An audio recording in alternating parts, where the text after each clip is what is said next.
Jim Moody, the mayor of Islamorada. Jim, thank you so much for joining us. Yep, I'm having a difficult time hearing you. I hope you can hear me. We can hear you very well, and just very quickly, just give us an update on what you know about how the Category 4 storm may have impacted Islamorada. It's been pretty devastating. I mean, it's not as bad as it is down south in Marathon, but it's wide damage, a lot of tree damage, and see the gas canopies, etc. But the storm surge appears to be much greater than we expected. All our resorts took a tremendous amount of water into them. I would estimate, based on when I see the weed line off the beach, we had to have an 8 to 10 foot push through there. Now I know not the new thing, but 10 foot above. A total of 10 feet, probably 4 to 5 foot above the ground. So all the resorts, we were watching waves come in the resorts and stuff. We lost our brewery, we lost US 1 on Lower Cumbie. We lost northbound lane is washed away.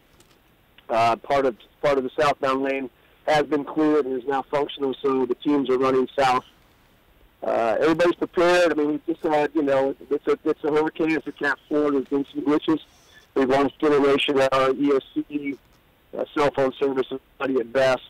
It's a lot of damage to the site. It's second worst I've seen. Donna being really just a little bit worse, but it's pretty bad. But Mayor, most importantly, you have not heard of any fatalities or serious injuries. Not that I've heard of, but I because we have such spotty communication, very few people are able to communicate. I mean, I've yet to speak with my son even. I know he's okay because he did a little walkie-talkie thing, but I can't get through him. And but right now, as far as I know, other than an accident that occurred down south yesterday, but as far as storm deaths, nothing that I know of or injuries at this point.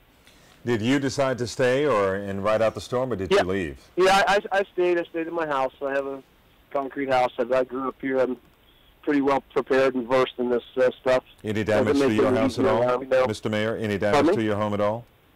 No. Just all my trees and the boats are destroyed from the trees falling on and stuff, but nothing we can't replace.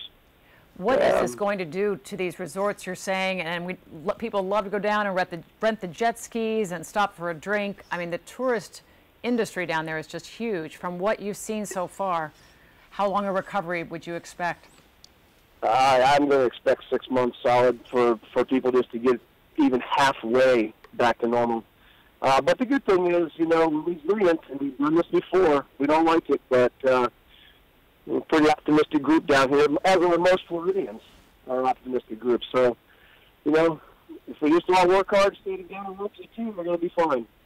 Mayor Moody, it sounds like it's going to impact some tourism for sure for a while.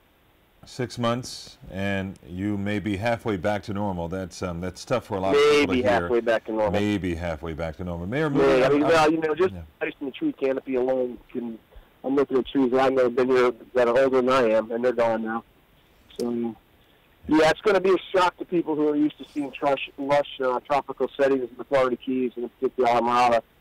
So, but again, we're ready. We're prepared. We've got crews on the way for cleanup. There's a major water leak somewhere down south. We've heard that it's probably underneath a bridge or something. We had a big push of water down south. The good thing is we're all buddies in this thing, and we're all friends throughout the Keys, and we're staying in touch and working together to get this thing done. And the Monroe County Emergency Management Team is spot on so far. Those bridges are so key. We know that the DOT needs to get down there and inspect them before people can really start moving. How do you keep people from traveling through Islamorada? Well, there are some people riding around, and the DOT does have a plan. They'll be, as soon as these winds they're blowing pretty good here, so as soon as they let down, they have a DOT team coming for the area. We'll do an aerial survey, and then we'll go from there. And, of course, they'll do it by boat as well. But so far, the bridges here seem pretty good, but we'll find out. Mayor Moody, I'm curious to find out if you have friends in Marathon just south of you. As you talked about, you said you didn't fare as badly as Marathon. It sounds like Marathon was hit pretty good. What have you heard about? I think Marathon was right in that absolute dead right quadrant of the eye wall. We were just on the outside of the eye wall. It snuck over here a little bit closer to us than we anticipated, but that's what hurricanes do, unfortunately. It gets back to the infamous cone, don't believe the line. Yeah, what have you heard about Marathon, though, in terms of damage and to. destruction? What have you heard about damage and destruction in Marathon and further south of you? I just spoke briefly with the city manager of Marathon, and he told me that their city marina has been destroyed. And as far as I know, there was an issue in the Key Largo emergency evacuation building where the part of the roof blew off, so the ELC had to evacuate the evacuation area. So that tells you that even up in Key Largo, it was pretty blustery. Well, Mayor Jim Moody, we know you have a lot of tree damage, a lot of resorts taking on water. We wish you well, and we hope you get to be with your son soon. And please get back to us when you see a little bit more of the damage around Islamorada. Absolutely. I'll give you a call. I'll give you a call tomorrow when things settle down a little bit. Great. Thank you, Mayor Moody.